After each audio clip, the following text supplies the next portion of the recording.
Okay, welcome everybody. You have the amazing team of Krista Toller, Genius Krista, and Teddy Wright. And we're going to talk to you about some glaze pouring, and we're doing it on pumpkins. So we have this one, and we are going to send you the technique sheets for all three colors. And I'm also going to talk about some of the tips that I kind of think might make it a little bit easier when you do this, because I did several things. So this one, we call it green orange crystal faceted base. And then this one is the lavender crystal, not faceted base, lavender crystals. And then this one is gold, but I'll show you. I had didn't get it exactly how I wanted. It's a little bit brighter and stuff. I still think it's fun, but I tried the same technique on a Christmas tree and look at the difference. Now on here, I have totally green, but I couldn't find my totally green when I was doing this, and I used Army Surplus. But the difference is I used quite a bit of rubbing alcohol, which I'll go through the process in a minute. And I moved this one a lot more than I did this one. So same technique, but look how different it looks.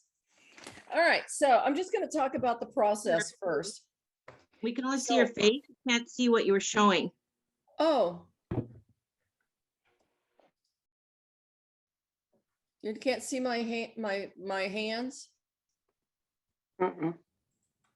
Let's see. How about if I pin your hands to everyone? Yeah, because there. I can see both. Pumpkins. I see the pumpkins and you both on my screen. Me as well. I don't How need do to you spot? I have just both need to see spotlighted. the I'll just iPhone. take your face off. Now Yeah, it's there you just your go. hands. Or is it just now my hands? Yes. Okay. So I'll show you what I was talking about. Okay, so look how bright and this one is. But then this one, by just using Army Surplus instead of totally green and adding more liquid to make it run, look at the color variation. I was really amazed, but I still think this is pretty because this is more gold looking instead of as vibrant. So I'm going.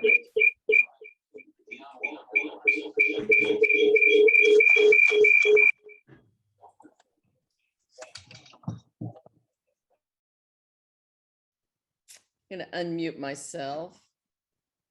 Can you hear me? Okay, so we just muted everybody, but hopefully you still hear me. So here's what you're going to do. First of all, I hope you have some paper or something down because this is going to be messy. The colors we're going to use today is SC52 totally green. This is one of my favorites, SC97 Cantaloupe. I love that color.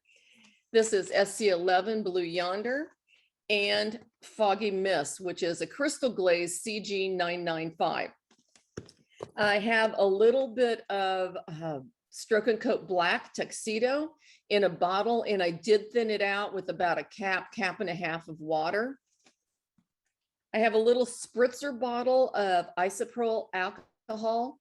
The higher the content of alcohol, like 90% or higher, works the best. This is a cool tool on here because it's going to make your glaze spread out and lace a little bit. I also have a little bottle of water that if my glaze gets too dry, we can work it a little, spritz it and dampen it. Okay, so the process of this is we're going to take our crystal glaze and we're going to apply one really good coat of the crystal glaze all over your pumpkin. Then we're going to come back, and while that's sitting there kind of drying, we're going to put our glazes into a little Dixie cup or any kind of little pour cup.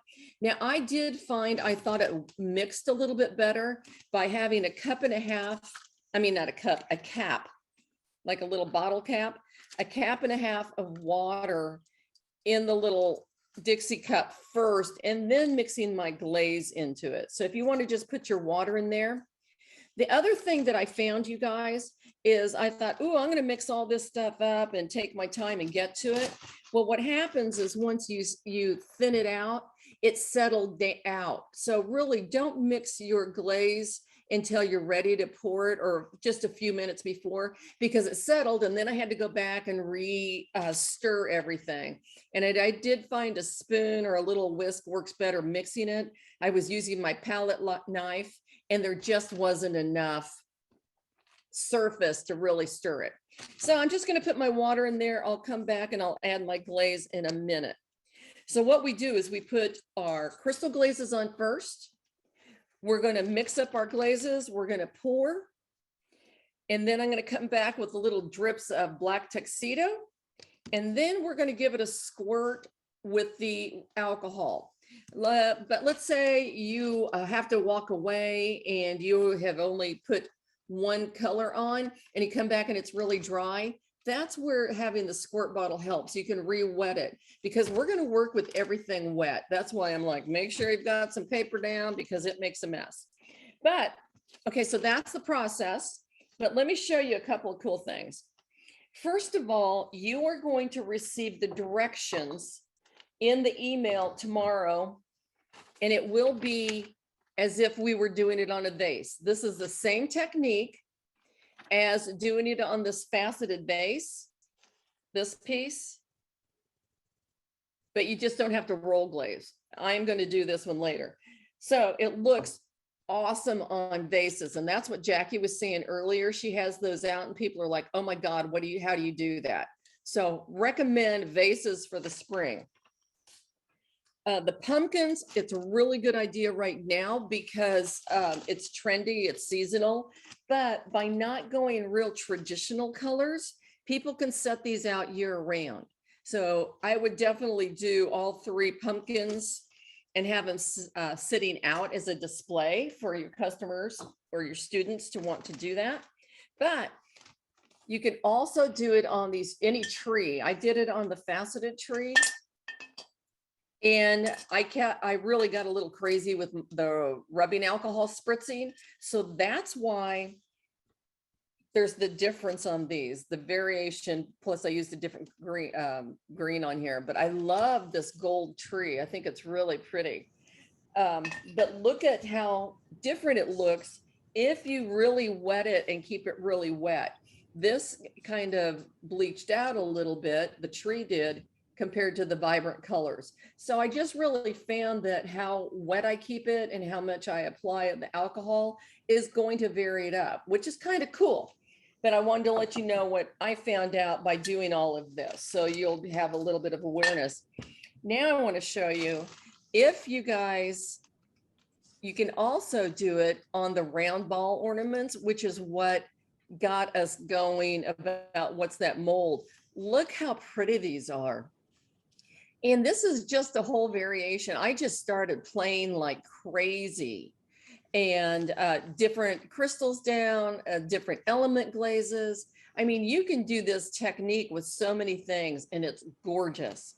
So when you receive the email tomorrow, you are going to have some images of all of these different projects that you can use for your marketing. But wouldn't that be a great gift giving session? Come in, paint 5 ball ornaments, and then they receive them and they're just stunning. Be pretty gifts.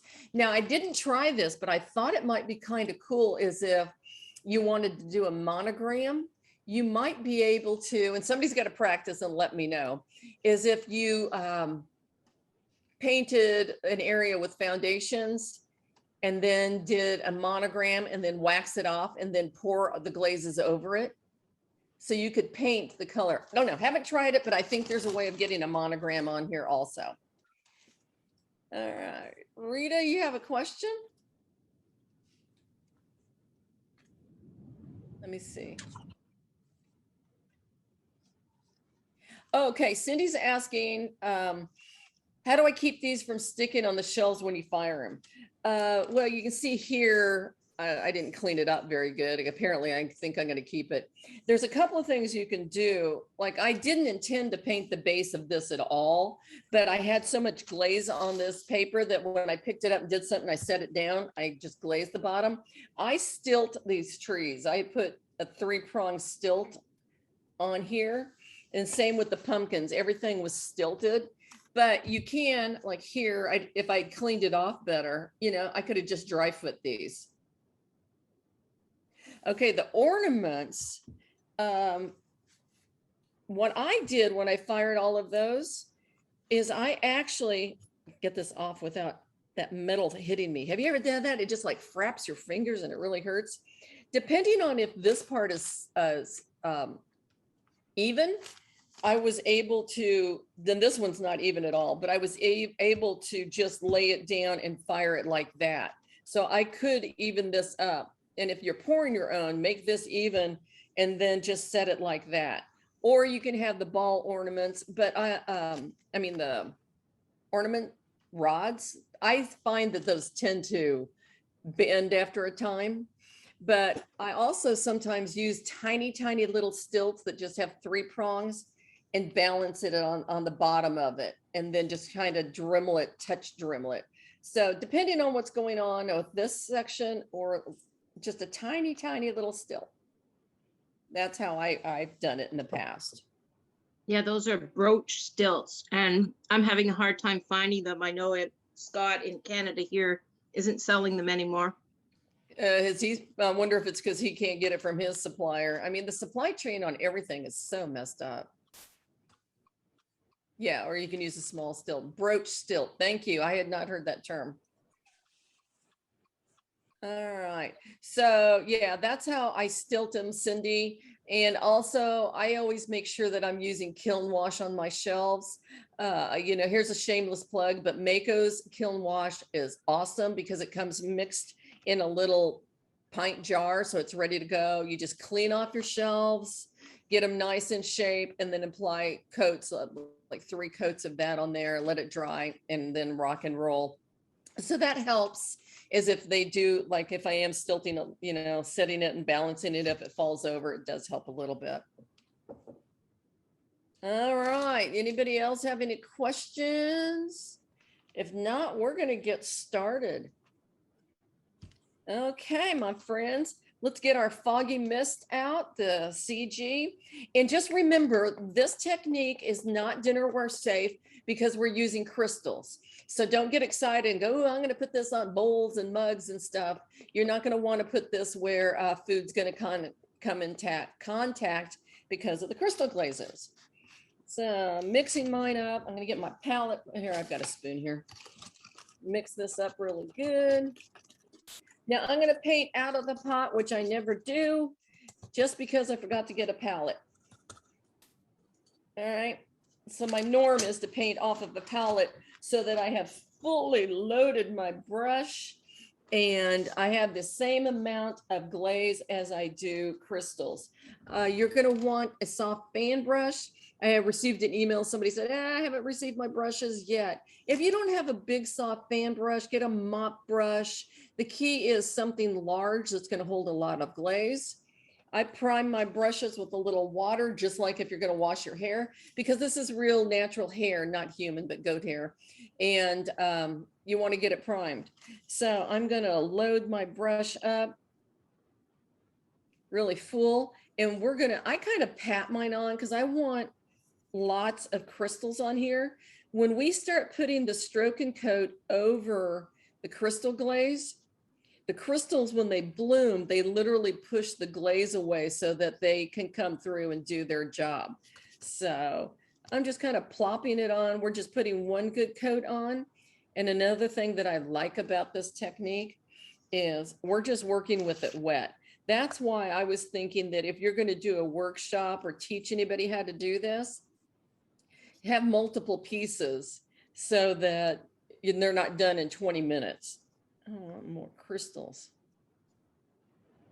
The crystals are made at Mayco. We make our own crystals, added into the base glaze to create this look. They're a little burst of color, and we call them art in a jar because seriously, I mean, if you just wanted to stop with this, you could because it's so pretty. A little magical. Kids really like it.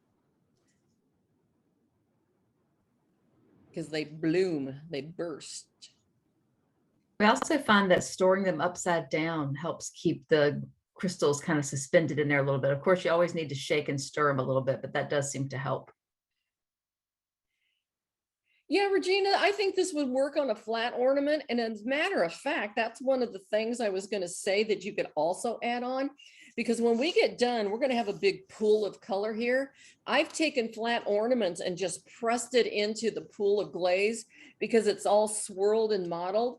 And that way you're not even wasting any of that poured off glaze, and you can add that to the situation with your flat ones. So you'll see what I'm talking about until we get to that point. They turned out really pretty. Oh yeah, mama likes this.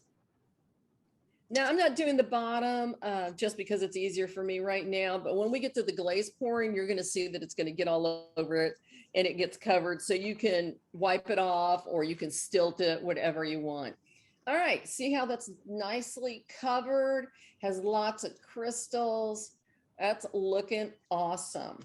And you know, on mine, I didn't come back and paint the stem. I could have like come back and painted a solid color over the stem. So this is going to be artist choice on how you guys want to handle it. Oh, almost flipped that across the room. Okay, let's get our colors out now. So I have a cup and a half of water to each of my little Dixie cups. I like the Dixie cups because they squeeze a little bit versus a hard plastic. And it doesn't matter what order you do it in. Sometimes, like I really love the cantaloupe. So sometimes I will do that last. That way I know I have more of it. And the directions are going to say about 1 inch of glaze. I just kind of eyeball it. I want more glaze than water. This is a fairly small pumpkin, but if you were going to do 3 of them, I would mix more. Okay, so I squirted that in. I'm just going to add some of my cantaloupe to Dixie cup number 2. Oh, excuse my bottle. That seriously is the bottle. It is not me. Eddie? Okay, I have the sense of humor of like a 15-year-old kid.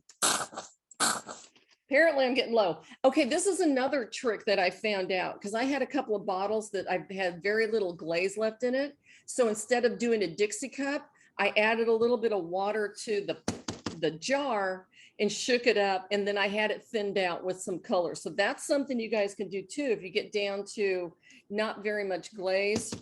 Like this one is really just dry. So what I could do, since I don't have much glaze left in here, get that big glob out of there, is just add it to this and I'll squirt it on. So that's another option that you can use. I was trying to get everything out of there and I'm like, I don't want to open another bottle just for this little bit. So now I've thinned it down and I get it out of there and I'll put it into my cup. I could have poured it out of the bottle, but look at that, no waste. And I'll probably do that with my cantaloupe also, just,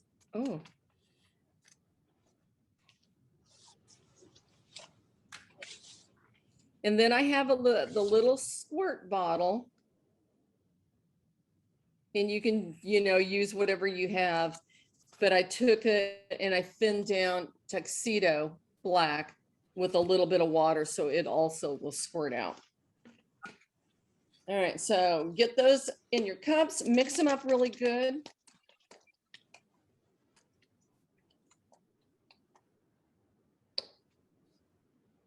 Have to add some more water. All right. And since I'm not going to worry about my spoon having. Eddie, here's a stuff on it. question for you. The question is, does that inch measurement include the water? Yeah. Okay. Yeah, that'll work.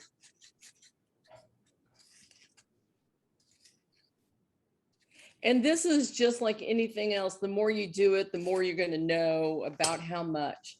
All right, so my friends, now what I'm going to start doing And I did find that with this shape, if I started pouring this way from the top down, it's going to go down these rivets and it's not going to mix as much. So we want our glazes to mix. So I think that if you kind of lay it, hold it sideways, pour one color, add another color sideways, and then start moving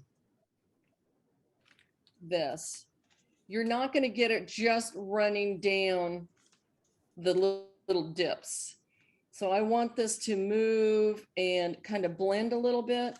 My cantaloupe, see how it's not moving very much? I really didn't thin it out. I'm going to add a little bit more to that. Now my blue should be pretty good. So now that I've moved it a little bit, I'm going to drip some blue in here. You can see it's thinner than my cantaloupe. Now I'm going to start letting it move and blend. This is where if I wanted to, I could, ooh, can you see that? Now I'm going to do it up closer. Oh, get it under the camera. Look what happens when I hit it with a little water. It really blends and moves a little bit more. Okay, so that is something you can do. I'm going to come back and hit these areas because I really want it covered more. So what color do I want? Let's do a little cantaloupe in here. We're going to just work it and turn it. I'm going to add some water to that. Cantaloupe is not flowing as much as I would like. And I'm going to add some green now. I'm going to hit it with a little water to make it move. Oh, mama likes. Ooh, look how pretty that is right there, how it's really blending and moving. So now I'm holding it a little upside down and I'm turning it. Okay, not enough blue over here, too much green for my taste. Drip some in. Can you see how beautifully that's moving and blending?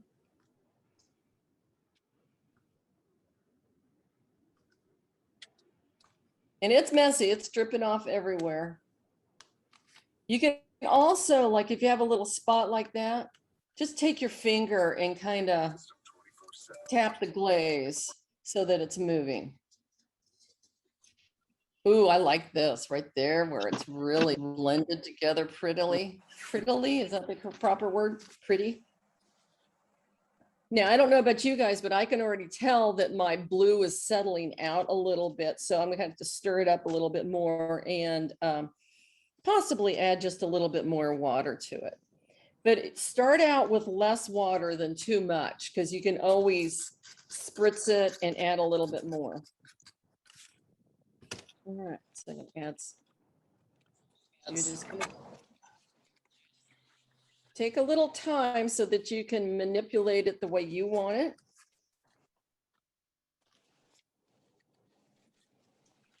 Oh, I like that.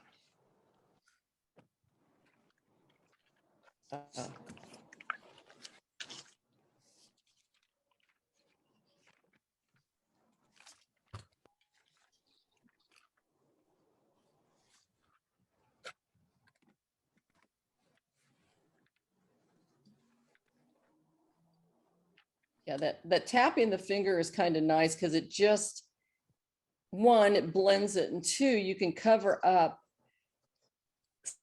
some of your bald spots without having to really worry about, owie, having to worry about adding more color. Now, I think this is interesting. So right here, I have more variegation of the glaze, but over here, it's a little solid.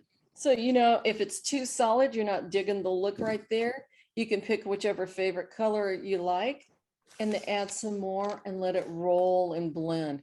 So it's almost like we're doing a couple of techniques. It's a glaze pouring and it's almost like marbling, but by having that base of the crystal glazes. Oh, and don't forget to get the tip of your stem. I kind of do that towards the end, but because that way I can hold on to it when I set it down. Now, this is what I was talking about is you typically have a lot of glaze right here. So if we did more, then you're going to get a puddle of glaze that you can lay your flat ornaments in. All right, so I'm kind of pleased with the way this looks. So now I'm going to take my black, and here's another little thing. We're just using tuxedo black here. You could take black cobblestone and thin it down a little bit and add it on here to give a little bit more texture. Oh, my tip is clogged. Teddy sad.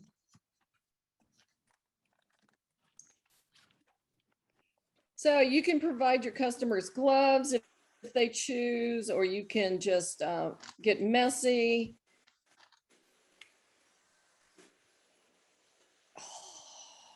Be right back. I gotta unclog the black.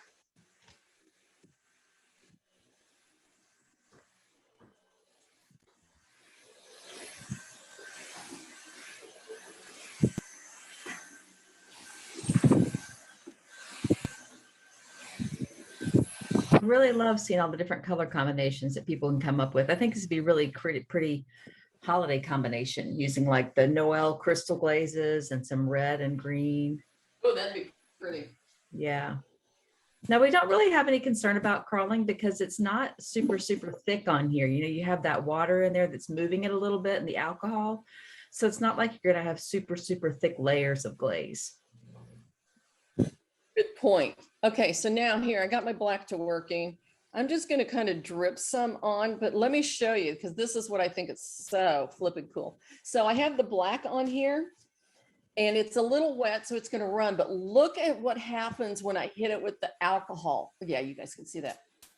It almost makes it lace.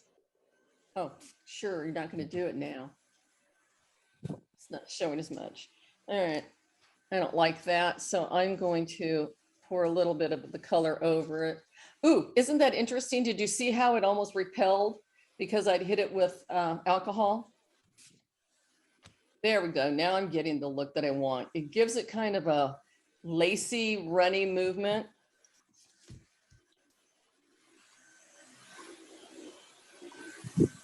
The black, look at that. Look how pretty that is.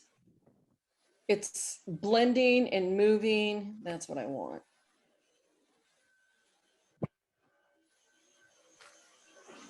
You can play and manipulate this.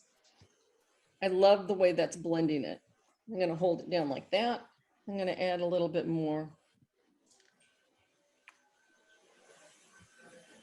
The black adds a lot of depth, which I was a little worried it was going to be too much in the very beginning. Oh, but when you hit it with that alcohol, it kind of bubbles and laces and fisheyes, and then it blends in with your other colors. If it's too dark, you know, just do what I just did and add a little bit more of a different color.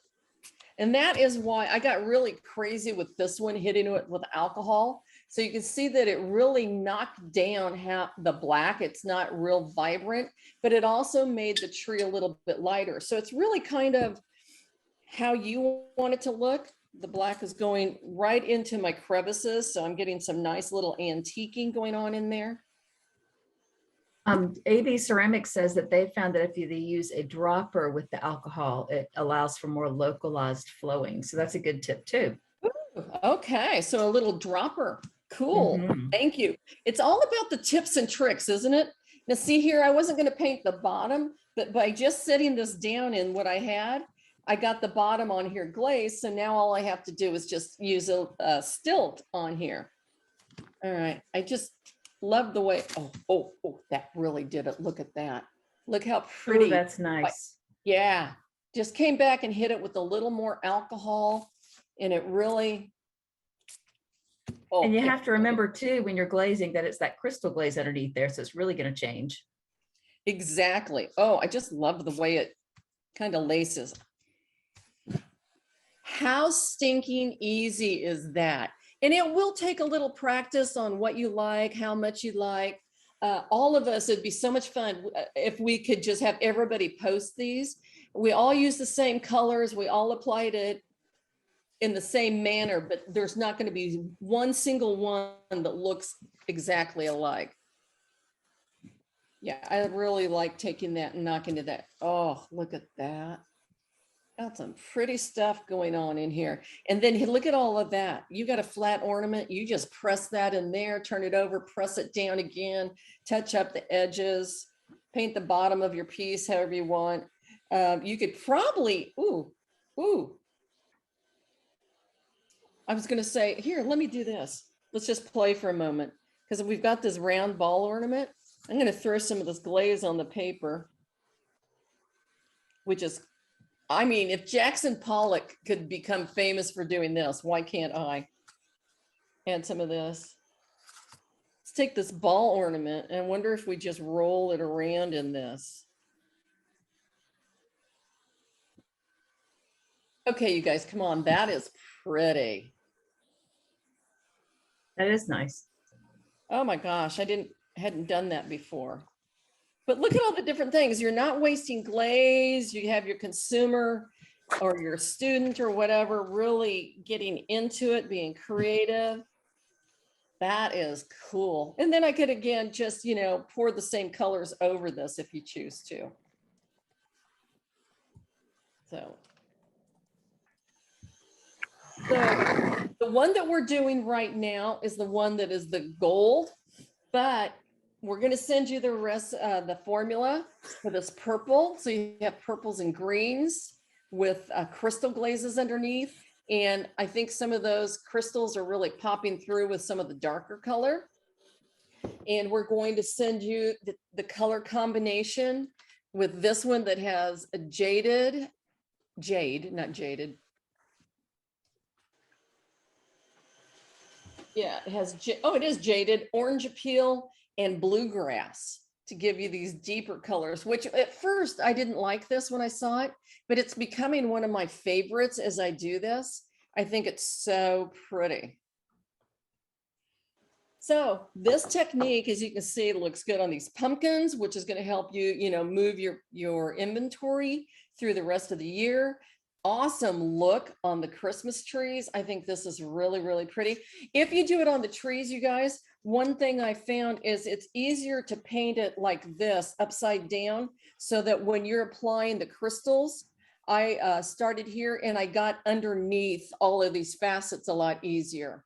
And what I did do is right on this bottom part of the faceted tree, I only did the crystals, but as it moved and blended, it came down and added its color. So you don't have to do the pouring on this bottom part, but it's a lot easier definitely to paint your tree upside down, get all these underneath facets. And then when you do your pouring, I did it the same way. I did it sideways so that it moved and blended. And then when I hit it with the alcohol is how I got these beautiful little blends of the black that blended in with the other colors, running, kind of giving it a little bit of a lacing. And like Krista said, you're going to get all those really cool pops of color from the crystal glaze that's underneath. So this isn't a very expensive project either. I have a 4-ounce pot of this foggy mist, and I think I've done 3 projects with it so far, and I have enough to do another one. So you can really get quite a bit. You're only using maybe half an ounce of each color of glaze because you're thinning it out. And of course, if you do a tree, it's going to be a little bit more, but it's not very expensive at all. I do think that your main key here is having a little spritzer bottle with your isopropyl alcohol.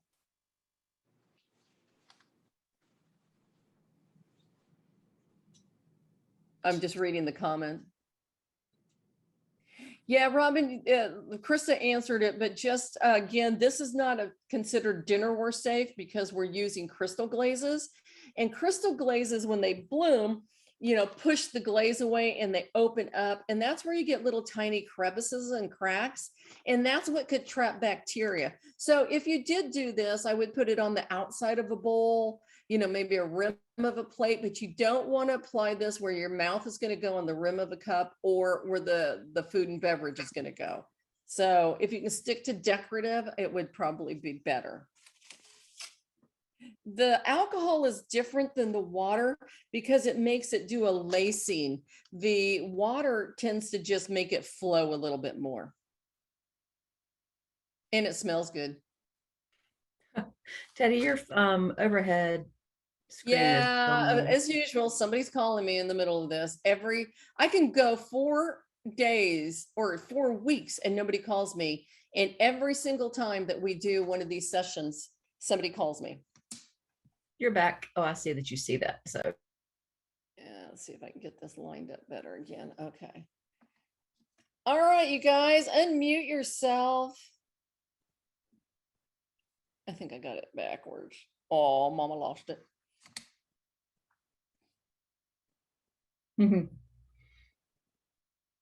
I like that. I think that's a great project.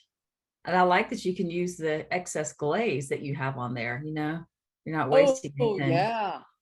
There's really no waste at all to this. And I got a little addicted to it. And I'm like, what else can I try? And what Mhm. combos? And when I showed you those ornaments, you guys, those are just different colors. I just played. There's not really a recipe. And I found that they all turned out really, really pretty. I think the most difficult part on the ball ornaments is you're going to have to make sure you know whose it is. So you're probably going to have to get their initials right here on this part, so that you can make sure you get it back to the right person. But other than that, it is so much fun. It's easy. We had this scheduled for 2 hours, but we didn't need it. But just in case there was a lot of questions.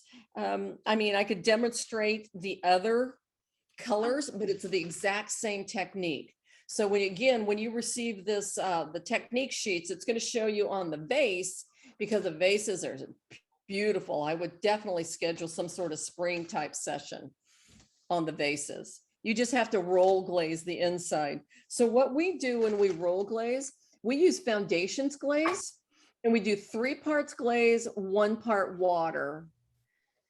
Make sure there's no dust inside. Close your eyes, blow the dust out. The tip on that, the most important thing, is closing your eyes. I don't know how many times I've done that and blown it back in my face.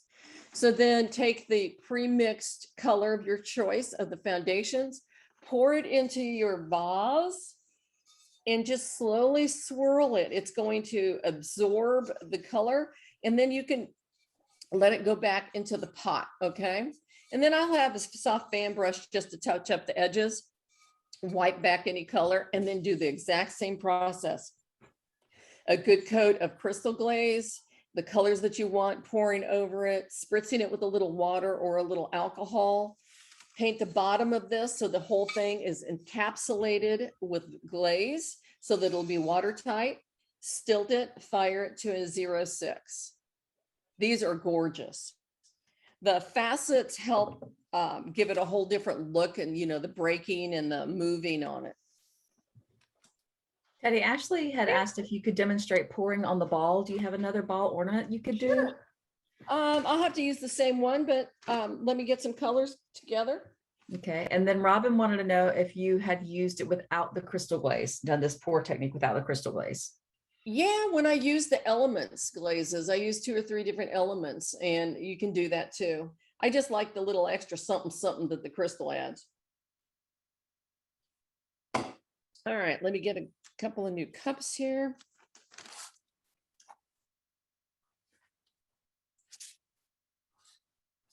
So I'm just going to go ahead and stick with the same color. So this one would be more marbleized because I don't have crystals on it. So you could do that, and we'll just do it on this one. So I'm going to add a little water, do about 1.5 cups.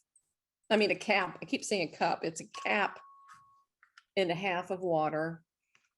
And depending also if your glaze is really thick, dried out, that's why I actually added some to my bottle itself. Can I ask a quick question? Of course. Okay, I'm a little new to this. So crystal glazes aren't food safe, correct? They're not dinnerware safe. This is where I think it gets very confusing. Food safe is talking about in the fired form. So when it's fired, it is food safe. That's an FDA regulatory. When people ask us, is it food safe? We all really mean, can I use it on a dinnerware? Can I use it on the inside of the cup? Right. So on that, Jungle Gems, we don't recommend anywhere on a food surface because of the fact that when it does bloom, it crazes and leaves little crevices that could trap bacteria. And since we're not supposed to put earthenware in a dishwasher, you can't properly sanitize it.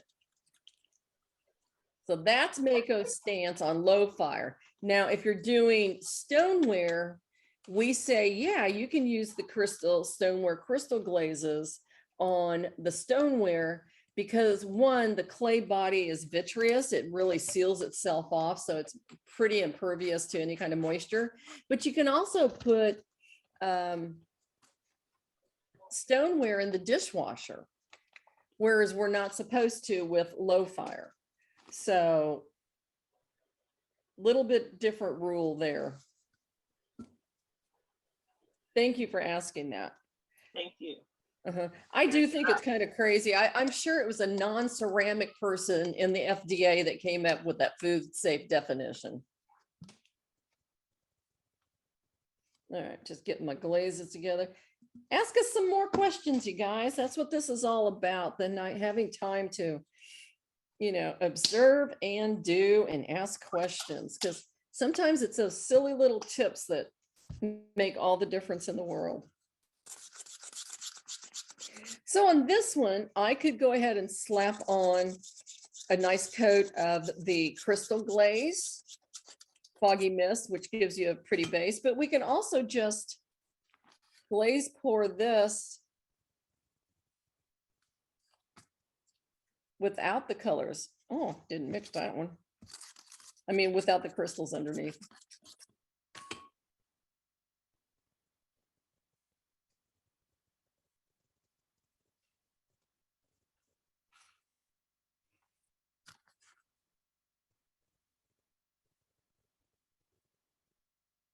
Ooh. And while this is wet, that's kind of nice to throw it in there. Ooh, see how it's just really moving? That water really adds some movement, but watch what happens when I spritz it with alcohol. See how it really laces out and moves? That's the difference. The water makes it really move on it. The alcohol gives it that really cool lacy look.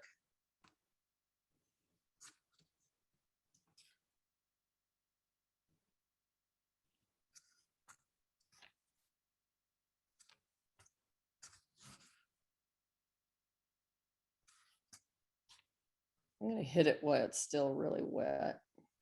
Teddy, I think, You know, someone had asked ahead. if you could write on top of this. I think if you weren't using the moving glaze of the crystal glaze, you may be able to, because the stroke and coat's not going to continue to move. What do you think of that? Yeah, I don't think you're going to be able to write on top of it. It's going to be very uneven textured, but that's where I was wondering if you could paint on the like an initial and then wax that off so that all this Ah. glaze will repel off of it and just wipe it off and then fire it. Because, you know, Yeah. it's not going to move a lot in the firing. You're not going to get a lot of running. So another person asked a question, is the crystal glaze on the bottom as opposed to on top? It's going to be the background, and that way it's not the primary color. The crystals are going to pop through where it's light and dark on, you know, you're going to have uneven application with those. So the crystal glaze is just going to add another combination to it, but it also gives you that pop of crystals. If we put the crystals over all of this, you're going to see the crystal color more so than the moving of the other stroke and coat colors. Here's a question. If you're putting the stilts on those, I'm sorry, the ornaments on those ornament stilts, they're going to be hanging upside down. Is the pattern going to be affected? If on the ornaments, Yeah, you know how you put them upside down? Yeah, I don't feel like it'll be this. totally, I think it's already doing most of its moving now. I think it's going to move some, but the pattern would, if it moves at all, would tend to go towards the top. Yep. I don't think, you know, especially since we're using stroke and coat, it really doesn't move much, even when you've thinned it out. Yeah. Okay, I'm gonna have to step away from this. Yeah, that is one of those things where like know when to stop. Oh, just They're fun. Yeah. So like on here, you know, we didn't have to use black. We could have used a really dark blue or a dark green, you know, take one of the colors you're using and add some depth to it. I'm just playing now. All right, here's another So once question. So if you were using stoneware crystal glazes, Uh-huh. you could use the same technique using water and alcohol, pouring either stoneware glazes or stroke and coat.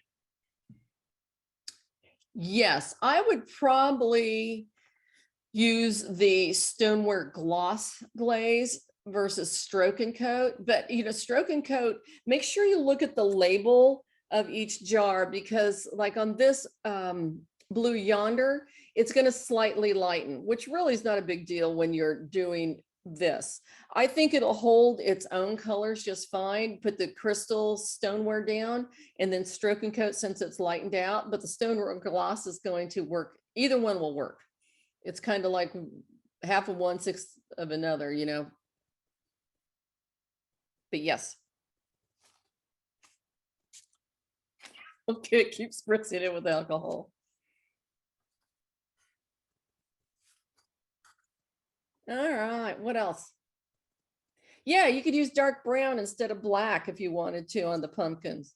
Yeah, once you put that alcohol on there, it does some wild stuff. It almost repels everything. I think it'd be pretty with like teal next time also, because it's got that it's that dark color, but it has some interest to it. And depending on what other colors you're doing, that could be really pretty. Any of those dark colors are going to add some nice accents to it. Yeah, and don't forget, like this color has already settled out. So when I poured it, I had more water coming out than I did the glaze colors. So just kind of be aware that when they sit there for a while, they will settle out. I'm just playing now and making ooh, that one turned out good. I think y'all should post these on Mayco Creative Studios Facebook page or on Mayco PYOP Instagram page and show what you've been doing. We'd love to see your creations on these shapes or any others. Yeah, definitely. And Jackie, you said you had some combinations. If there's something other than what we're sending you, I would love to see some combos. I don't know about you guys, but a lot of times I just get in this complete analysis paralysis. I don't know what will look good. Don't want to waste my time. I don't want to waste my bisque. So I do nothing. And so it helps other people. Okay, look at that. I had this pouring sideways. That's coming across like that. I think that's kind of cool. I do too. I think that's nice. Yeah, I get the same thing. I'll start wanting to work on a project. Like, what should I do? And then I can't decide. And you just kind of have to play around. Yeah. If you asked me what colors would look together, I would probably say, oh, do this, this, and this. But when it becomes my own, or if I'm trying to be creative, I'm just like, I don't know what to do. Yeah, for sure. All right, my friends, what other questions do you have?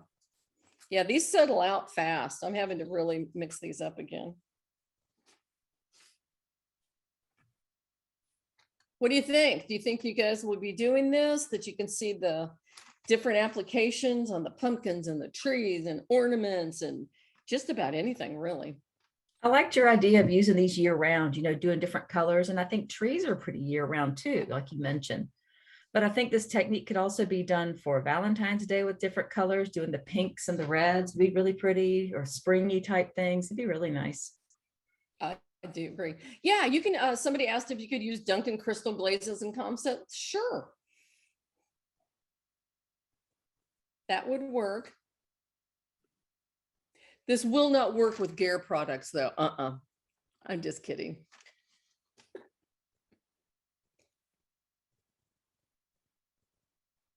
Yeah, it kind of is marbleizing, like with the shaving cream. You just don't have to take the shaving cream off afterwards. But like I said, just depends on your application and stuff, because this was the same color process. Excuse me. Oh, it is not the same colors. Never mind. These two are the same colors, but look how they varied in intensity, because this one I sprayed on a lot more alcohol than I did on this one.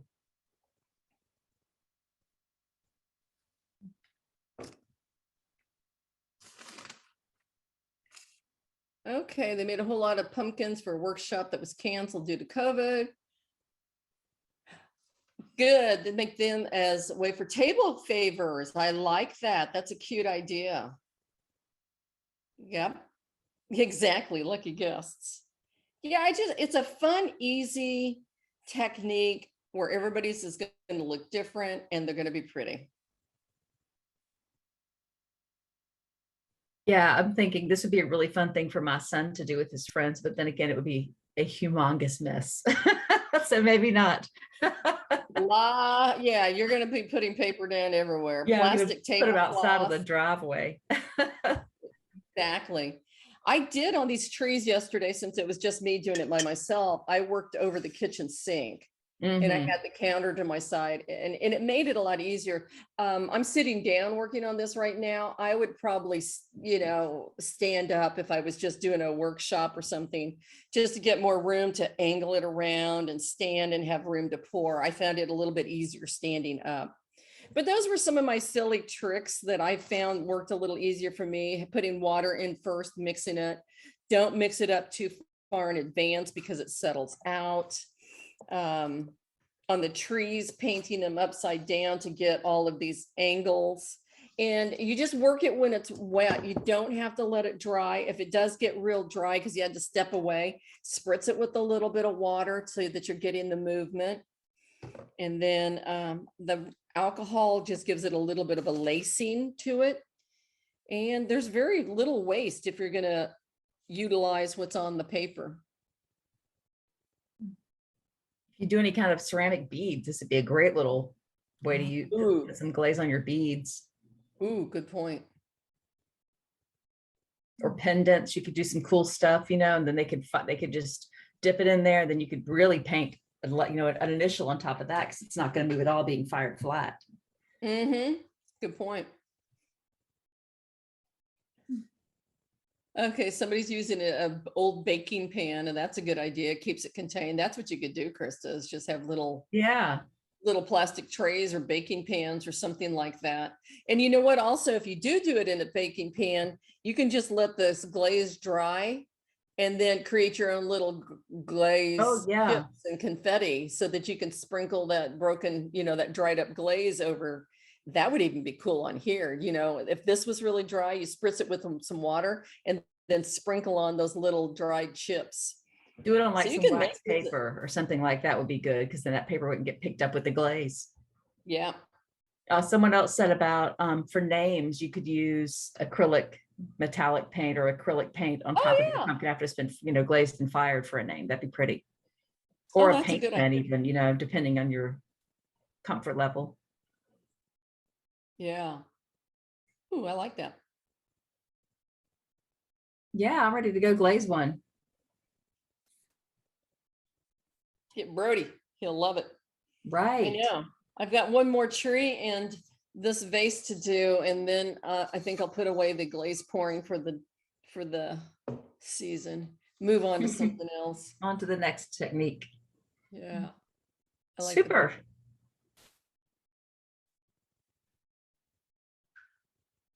Using the Mayco Magic Metallics. And patina and rust on a pumpkin. That sounds gorgeous.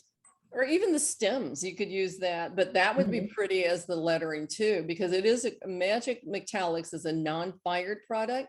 So after these are fired, you could come back and paint the stems, paint on the initials, but that'd be pretty for trees too, just to do Magic Metallics trees with the patina and the rust on there would be beautiful. Theme and date for the next workshop. We're not going to do one in December. We are planning on doing a session, and we're going to start doing it the third Wednesday of every month from 11 to 1 Central Time. And we're going to have a guest presenter, David Hoff. He's going to do a really cool project. We just finalized it yesterday using Mayco's fundamentals, the underglazes. He's also going to be using some, I think it's Snowfall in combination with the fundamentals. So it'll be the third Wednesday, which let me get my calendar and I'll just give you that date, but we'll send out emails and it'll be January because y'all are just going to be way too busy for us. That's going to be January 19th at 11 o'clock Central Time in the States. I think it's Eastern time. Oh, I'm sorry. I live Eastern Central. time. It is Eastern. That's okay. Time. Thank you. Yeah. Yep. Yep. And David is an excellent instructor. He has beautiful brush strokes and mad skills. So it'll be nice having him as one of our instructors. Yeah, that's fun to have a guest instructor, especially David Hoff. The Hoff.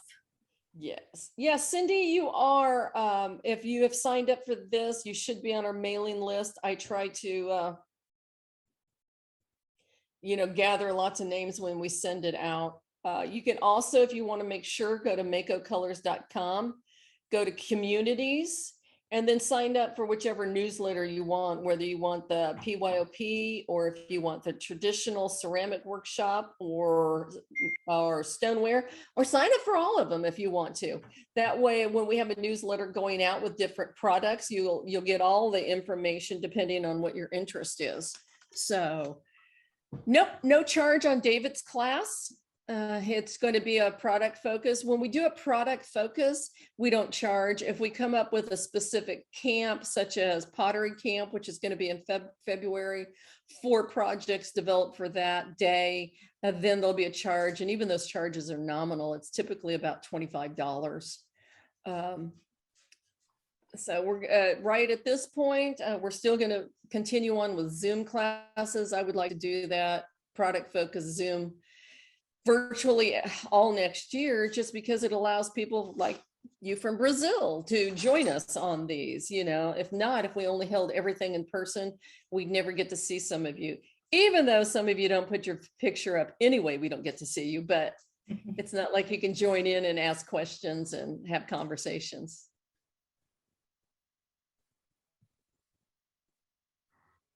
All right, any other questions? I see some of you still working away, kind of playing with it, and we're going to get that email out just as soon as possible. Usually what takes me the longest is I go through this video and I kind of cut out stuff. I don't think we're really going to need to on this one. I think we'll just send it as is, so you may receive it today. Okay, if you do not receive the email, contact Krista or myself, and we'll forward it to you. I do know that with Constant Contact, a lot of times it goes into your junk file or your spam, so just check there. But if you don't have it by day in tomorrow, shoot us an email and we'll get it to you. Do I have Hey, any? Teddy, would you show your painted samples again? Someone was asking about Yeah. that. Okay. Are you talking about the pumpkins? Because if you are, here's the pretty purple one. I love those colors. I didn't think I would, but I really do. And then this is the green and orange. Oh, where'd it go? Where'd it go? Where'd my phone? How come my phone? We can see you. You can? Yeah, we can see it. Okay, there you go. I couldn't. All right, that one. And then this one turned out a lot more vibrant than I intended. So I'm going to play with this, do another one. Well, I guess I just did. Because you can tell I put so much more black on this one. These two are not going to look anything alike, even though it's exact same colors. Dylan, stop it.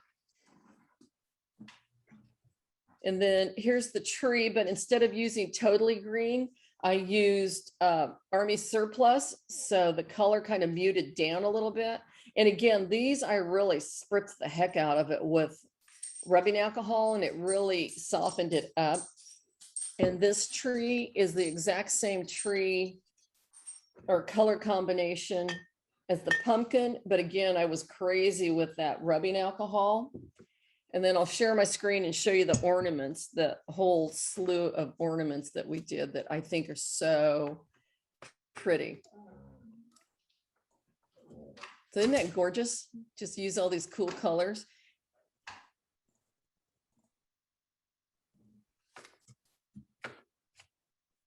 So there's your inspiration, my friends.